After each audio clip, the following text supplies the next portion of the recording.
Thor's hammers. What do you got? Ted 2.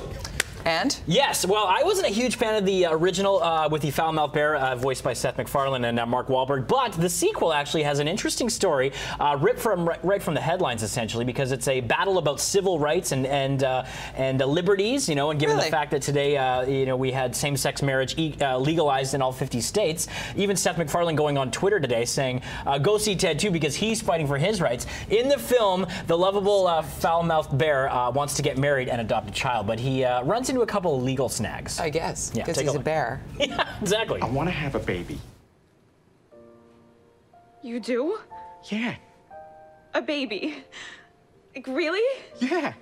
See, I think if we got a kid to love, it'll teach us how to love each other again. So what do you say? We all good? Yes! Oh, I love you! I love you so much!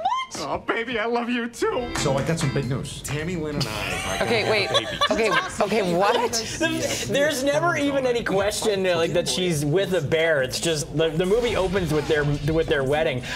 With their wedding. Ted draws the ire of a lot of politicians in this one because you know, they're saying you're property, you're a toy, you can't be human. So the movie is about him trying to prove that he is a person. That's where Amanda Seyfried comes in. You see her there. She's a lawyer that they hire to work for, and she actually takes the case pro bono to prove that Ted is actually a person. Now, the gags in the film, Jody, are oftentimes very politically incorrect, very rude, lewd, and crude, and probably much more offensive than the first one. That being said, it's downright hilarious in many sections, and the movie was very tightly edited, so the gags never overstayed their welcome, and I felt like most of the scenes actually worked. And MacFarlane clearly drawing on his comedic, you know, sort of pop culture knowledge of the 70s and 80s, a lot of references peppered in like that.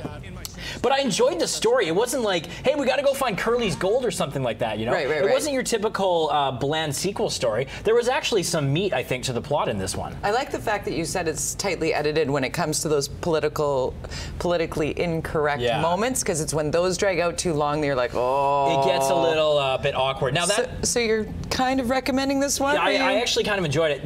It is tightly edited, but it's probably about 20 minutes too long. There's a Comic-Con section where they go down there, and it gets a little bit tedious, but there's some great cameos from Tom Brady and a scene-stealing Liam Neeson in the supermarket.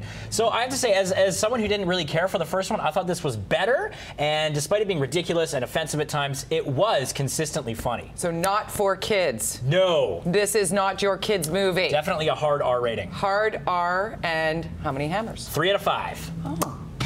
There you go. Ted 2. Respectable. Thank you very much, Yes. Thor.